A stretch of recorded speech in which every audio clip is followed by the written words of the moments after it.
Hello friends, welcome to Hema की भक्ति channel. जय माता की फ्रेंड्स। तो आज आप सबके लिए मैं कुछ जानकारी आपके साथ शेयर करूंगी कि जैसे कि आप सबको पता है कि 22 सितंबर को नवरात्रि आरंभ हो रही है और 9 दिनों में माता को क्या क्या भोग लगाना चाहिए फ्रेंड्स। तो ये सब बातें आपके साथ शेयर करूंगी। तो चलिए शुरू करती हूँ अपने वीडियो को। आप सब पूरा वीडियो ज़रूर सुनिएगा और चैनल पर नया है फ्रेंड्स तो चैनल को सब्सक्राइब ज़रूर कर लीजिएगा। तो चलिए शुरू करती हूँ फ्रेंड्स। हिंदू धर्म में देवी दुर्गा की पूजा, जप, तप और व्रत करने के लिए जिस नवरात्रि को सबसे उत्तम माना गया है, उसमें भगवती को प्रसन्न करने के लिए किस दिन किस देवी को क्या क्या भोग लगाना चाहिए, तो यह सब बातें मैं आपके साथ शेयर करना चाहती हूँ फ्रेंड्स। सनातन परंपरा में शारदीय नवरात्रि की पूजा का बहुत ज़्यादा महत्व माना गया है। इस साल इस पावन पर्व की शुरुआत 22 सितंबर 2025 से होने जा रही है फ्रेंड्स। हिंदू मान्यता के अनुसार शक्ति और भक्ति से जुड़े इस पावन पर्व में यदि कोई विधि विधान से देवी दुर्गा की पूजा आराधना करता है तो माता उस पर शीघ्र ही प्रसन्न होकर मनचाहा वरदान देती हैं। नवरात्रि के इन 9 दिनों में देवी के अलग अलग स्वरूप की पूजा का विधान है। तो आइए जानते हैं नवरात्रि में किस दिन किस देवी को कौन सा भोग लगाने से साधक की मनोकामना शीघ्र पूरी होती है। तो फ्रेंड्स, नवरात्रि के पहले दिन का क्या भोग है।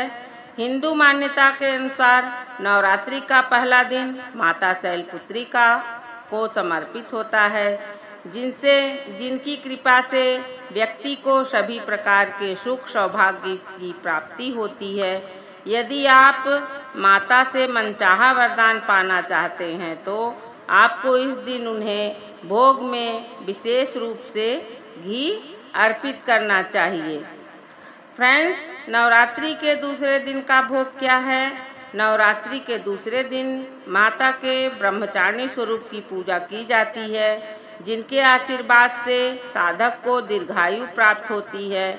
मान्यता है कि नवरात्रि के दूसरे दिन की पूजा में मिश्री या फिर चीनी का भोग लगाने से माता ब्रह्मचारिणी शीघ्र ही प्रसन्न होकर सभी मनोकामनाएं पूरी करती हैं। और नवरात्रि के तीसरे दिन का भोग हिंदू मान्यता के अनुसार नवरात्रि के तीसरे दिन माँ चंद्रघंटा की पूजा के जरिए प्रसन्न करने के लिए साधक को उन्हें दूध से बनी चीज़ें जैसे खीर, बर्फी आदि समर्पित करनी चाहिए। मान्यता है कि भोग के इस उपाय को करने पर देवी चंद्रघंटा साधक के सभी दुखों को हर लेती हैं।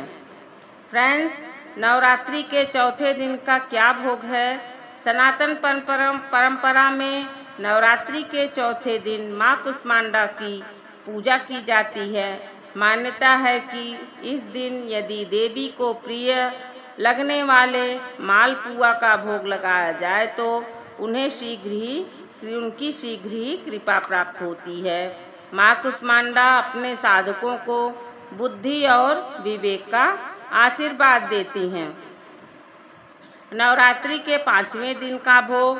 नवरात्रि के 5वें दिन यदि आप माता की पूजा करके उन्हें प्रसन्न करते हैं तो आपको इस दिन उन्हें विशेष रूप से केले का भोग लगाना चाहिए। और नवरात्रि के 6वें दिन का भोग क्या है फ्रेंड्स। नवरात्रि के 6वें दिन माँ कात्यायनी की विशेष पूजा की जाती है। मान्यता है कि माँ कात्यायनी की पूजा करने पर साधक का वैभव और मान सम्मान बढ़ता है।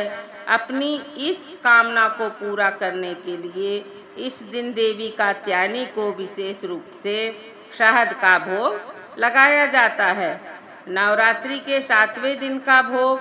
नवरात्रि के 7वें दिन यदि आप माँ कालरात्रि की विधि विधान से पूजा करके उन्हें प्रसन्न करना चाहते हैं तो आपको इस दिन देवी के इस पावन स्वरूप को गुड़ से बनी चीज़ों का भोग लगाना चाहिए। मान्यता है कि इस उपाय को करने पर माँ कालरात्रि अपने साधक को सभी विपदाओं से निकाल लाती हैं और उन्हें अभय प्रदान करती हैं। तो फ्रेंड्स, नवरात्रि के 8वें दिन का भोग, नवरात्रि के 8वें दिन माँ महागौरी की पूजा का विधान है। हिंदू मान्यता के अनुसार यदि इस दिन देवी की पूजा की जाती है, नारियल या फिर नारियल से बनी चीज़ों का भोग के रूप में चढ़ाया जाता है तो माता शीघ्र ही प्रसन्न होती हैं और सुख सौभाग्य प्रदान करती हैं। नवरात्रि के 9वें दिन देवी सिद्धिदात्री की पूजा की जाती है, जिनकी पूजा करने पर साधक के सभी काम सिद्ध होते हैं।